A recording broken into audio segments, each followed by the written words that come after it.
Hello दोस्तों, आज हम करेंगे मैथ के महत्वपूर्ण प्रश्न को हल। दोस्तों, इन प्रश्नों के अभ्यास के माध्यम से आप अपनी किसी भी परीक्षा की तैयारी को बेहतर कर सकते हो। आइए दोस्तों, शुरू करते हैं आज का हमारा पहला प्रश्न। दोस्तों, यहाँ पर प्रश्न में दिया गया है कि एक व्यक्ति अपनी आय का 60% खर्च करता है।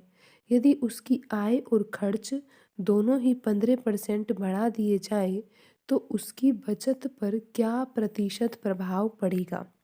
और दोस्तों, हमें यहाँ पर प्रतिशत में आंसर निकालना है कि बचत पर क्या प्रभाव पड़ेगा प्रतिशत में। आइए दोस्तों, इस सवाल को हल करने का प्रयास करते हैं। दोस्तों, यहाँ पर लिखा हुआ है कि एक व्यक्ति अपनी आय का 60% खर्च करता है।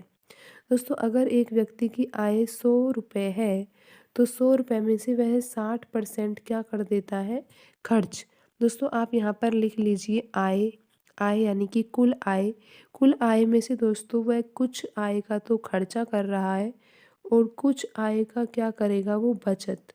जो जो खर्चा नहीं होगा तो उसके बाद तो फिर दोस्तों वो बचत में ही माना जाएगा। जैसे कि 100 में से 60%, जैसे 100 उसकी कुल आय है और 100 में से कितना खर्चा कर रहा है वो? 60%।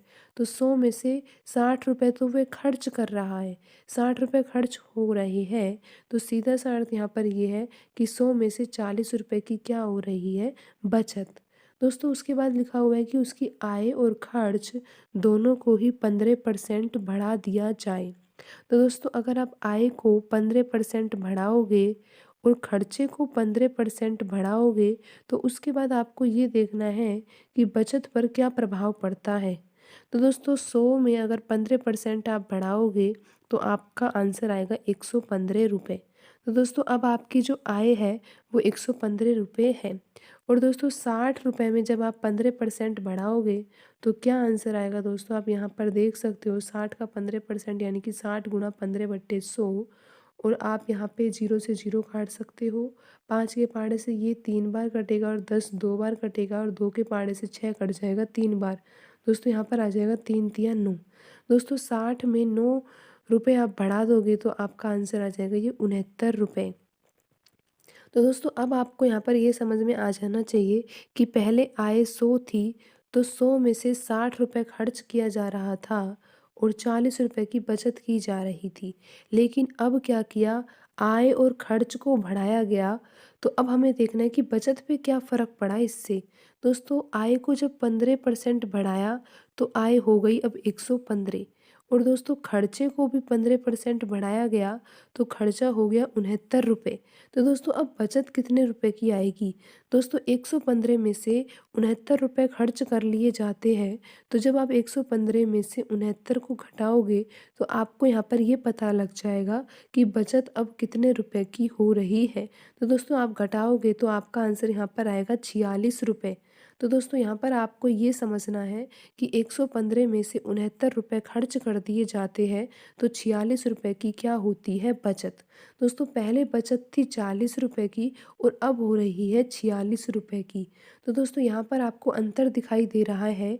6 रुपये का अंतर आ रहा है यहाँ पे बचत में। लेकिन दोस्तों, हमें यहाँ पर निकालना है प्रतिशत में आंसर। तो दोस्तों, प्रतिशत में कैसे आंसर निकालेंगे? दोस्तों, आपको यहाँ पर अब समझ में आ गया होगा कि आय जो थी पहले 100 थी और खर्चा जो किया जा रहा था वो किया जा रहा था 60। और दोस्तों, बचत कितने की हो रही थी?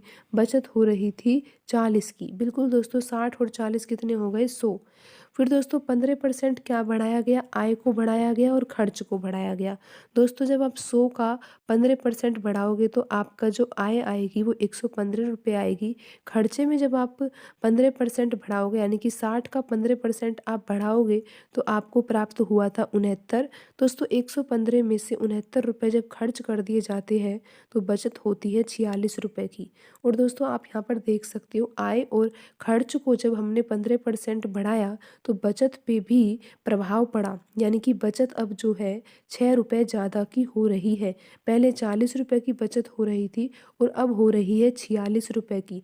तो दोस्तों उसकी बचत पर क्या प्रभाव पड़ा? 6 रुपए का पड़ा। लेकिन दोस्तों यहाँ पर हमें प्रतिशत में आंसर निकालना है। दोस्तों प्रतिशत में आंसर आप किस तरह से निकालोगे?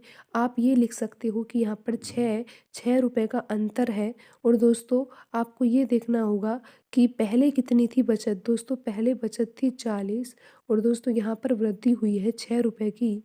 तो बचत पर क्या प्रभाव पड़ेगा दोस्तों? परसेंट में आंसर निकालना है तो 6/40 और यहाँ पर गुणा कर देंगे हम 100 का। दोस्तों यहाँ पर 6 क्यों लिखा गया है? क्योंकि 6 रुपए का अंतर है बचत में। 40 क्यों लिखा गया है? क्योंकि दोस्तों यहाँ पर 40 रुपए पहले की बचत है। हमें ये देखना है कि बचत में अब कितनी वृद्धि हुई है या कमी हुई है। तो दोस्तों यहाँ पर हम पहले वाली बचत को बट्टे में रखेंगे, उसी से हमें ये आंसर निकलेगा कि कितनी वृद्धि हुई है। दोस्तों कितने परसेंट में वृद्धि हुई है? दोस्तों 0 से 0 कट जाएगा और आप 2 के पहाड़े से काट सकते हो। ये 2 बार कटेगा और ये कटेगा 5 बार और दोस्तों 2 के पहाड़े से ये भी कट जाएगा और 6 कट जाएगा 3 बार।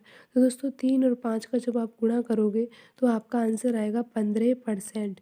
तो दोस्तों देखा आपने कि किस तरह से यहाँ पर जब हमने आय और खर्चे को 15% बढ़ाया तो बचत भी कितना परसेंट बढ़ी है? दोस्तों बचत भी यहाँ पर 15% ही बढ़ी है।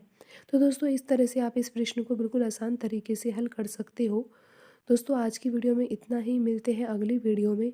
धन्यवाद दोस्तों।